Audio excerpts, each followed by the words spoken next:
wuxuu safar dacwadeed uga baxay TV-ga diiniga ah ee Dayba TV oo alaaba uga barateen baahinta iyo faafinta fahanka saxda ah ee diinta Islaamka gobolka cagaaran ee Gabiley waxaana safarka hogaaminayay labada sheekh hormuudka u ah culimada ahlus sunna wal jamaa ee la shaacira ee magaalada Hargeysa Sheekh Maxamed Wali Sheekh Cabdirashiid iyo Sheekh Mahad Maxamed Mursal saacadu markii ahayd 4 galabnimo ayaanu gaadhnay magaalada Gabiley halkaas oo ay culimada ku soo dhaweeyeen culimada ugu waaweyn gobolka Gabiley oo ay kamid yihiin Sheekhul Baladka Gabiley Sheekh Mukhtaar Sheekh Maxamed Warsame Sheekh Maxamed Sheekh Cilmi Ghalib iyo barasaabkii koobaad ee gobolka Gabiley Ustaad Xabiib madaxda iyo muunada gobolka Gabiley inta kadib waxa culimada loo galbiyay goobta ay ka qabsoomaysay muxaadaradu oo ahayd masjid jaamaca weyn ee magaalada Gabiley muxaadaradan oo ciwaankeedu ahaa hijradii nabigeena Maxamed naxariis iyo nabadgelyo korkiisa ahaatee uu hijrooday magaalada Madiina oo hijradan sababteeda ku noqotay taliskii dunida islaamka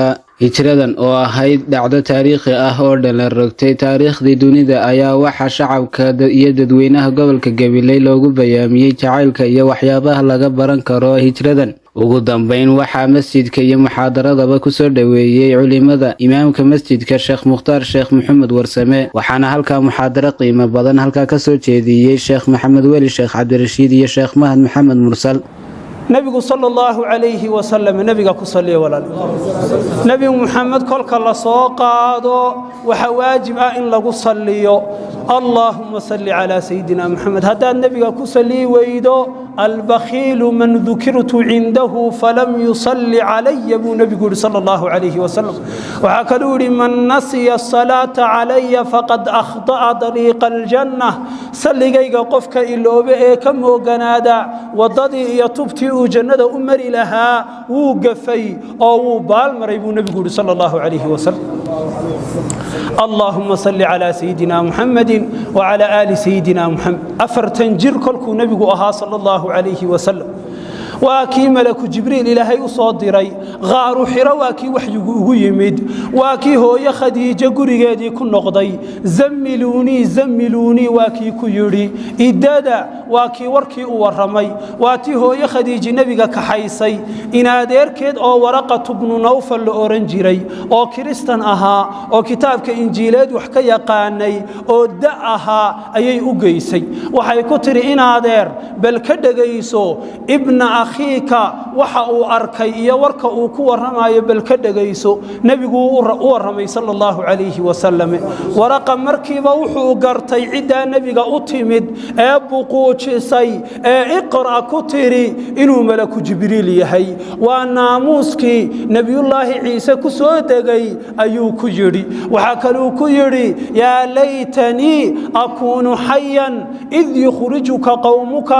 ألا شليت ذي ميان نولادو maalinta tolka ku saari doono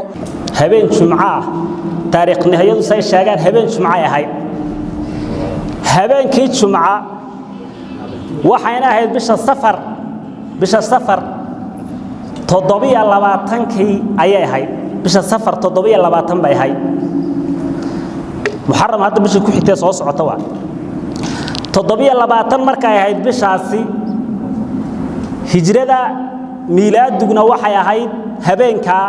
622 tan imika 2023 ka maris 622 bi habeenka ahayd maris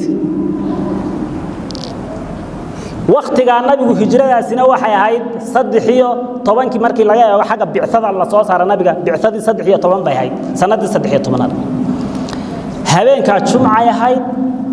isla habeenkiiba waxay yimaadeen godku nooga sheegay qaaro xira jumcadi iyo sabtidi iyo xatiba waxay ku jireen godki ku jireen 3 maalmood ay ku jireen godki habeen soo galeen hawshu markay dhamaatay safarkii qaabkii uu sheekhu noo sheekeynay markay dhamaadeen ayay maalinkii Isniin bay habeenkii Isniin soo gelis ayay baxeen safar dheer baa runtii soo noo sheegay waad garanaysaa safar luga oo 400 dheeraad kilomitir safarkaas wuxuu qaatay baa la yiraahdaa ilaa 8 maalmood ayuu qaatay baa la yiraahdaa safarka maalin Isniin ay baxeen Isniintii Talaatadii Arbacadii Khamiistii Jumcadii Sabtidii Axadii Isniintii taawisi socday ka war safarka intuu leeyahay waxaa loo socday bay dhaqo iska socod ma ahayna qaab iyo waxaa loo socday tactic iyo nidaam bay u socday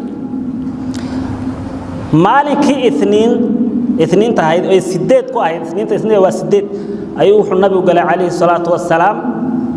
meesha la yiraahdo Quba oo ahayd qaryo yar tuulo yar oo magaalada Madiina ilaa 3 kiiloomitir yar u jirtay ayuu nabigu galay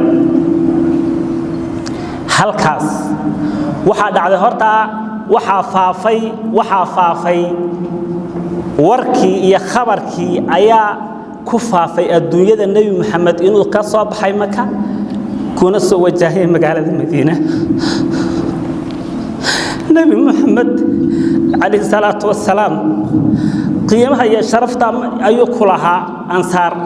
markay ogaadeen inuu soo baxay nabi alayhi salaatu wassalaam waxay galeen diyaar garow iyo dadaal qof kasta halku joogay oo ka diyaar garooba nabi maxamed suu maanta u difaaci ugu dambeyntii waxa halka laga akhriyay nashiidadii nabi maxamed naxariis nabadgelyo karkiisa aatee lagu soo dhaweeyay maalinkii uu soo galay magaalada Madiina البدر علينا من ثنيات الوداع وجب الشكر علينا ما دعا لله داعي يا نبي سلام عليك يا رسول سلام عليك يا حبيب سلام عليك صلوات أيها المبعوث فينا جئت بالأمر المضاع جئت شرفت المدينة مرحبا يا خير داعي يا نبي سلام عليك يا رسول سلام عليك يا حبيب سلام عليك صلوات أيها المبعوث فينا جئت بالأمر المضاع جئت شرفت المدينة مرحبا يا خير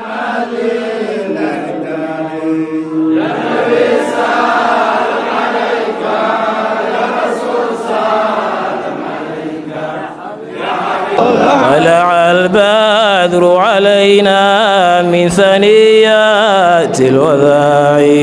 وجب الشكر علينا ما دعا لله داعي يا نبي سلام عليك يا رسول سلام عليك يا حبيب سلام عليك صلوات الله طلع البدر علينا من ثنيات الوداع وجب الشكر علينا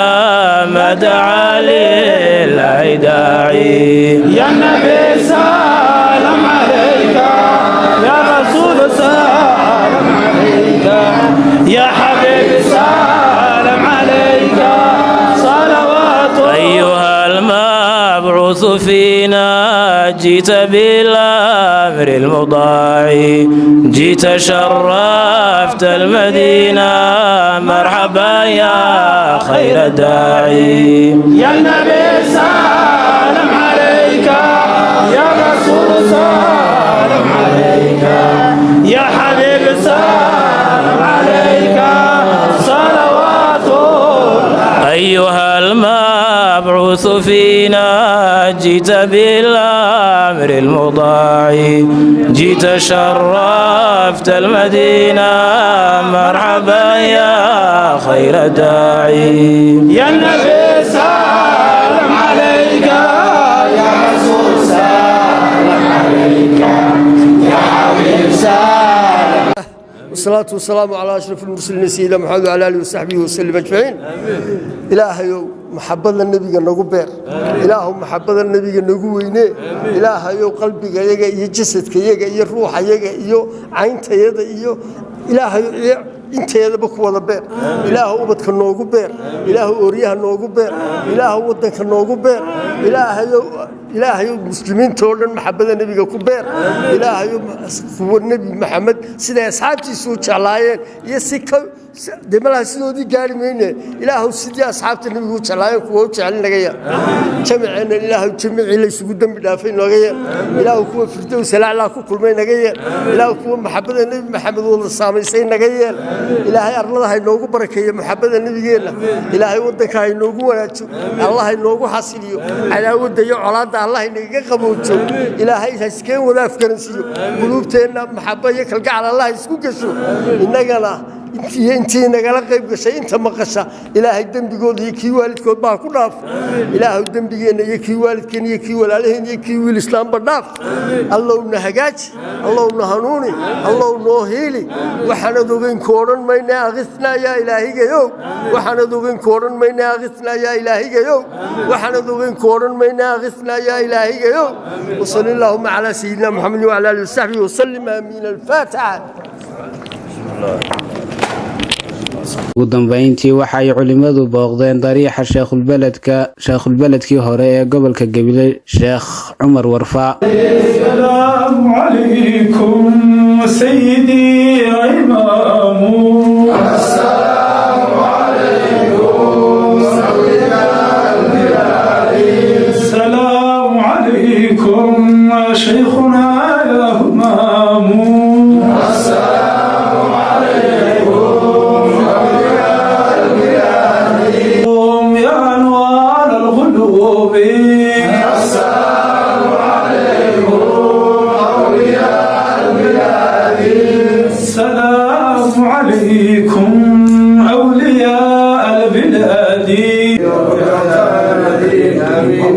اللهم انصرنا فحاصل الوالي وآلنا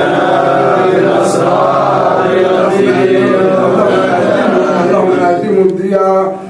Zakariya Maxamed Xasan warbaahinta diiniga ah ee Dayba TV magaalada Gabiley.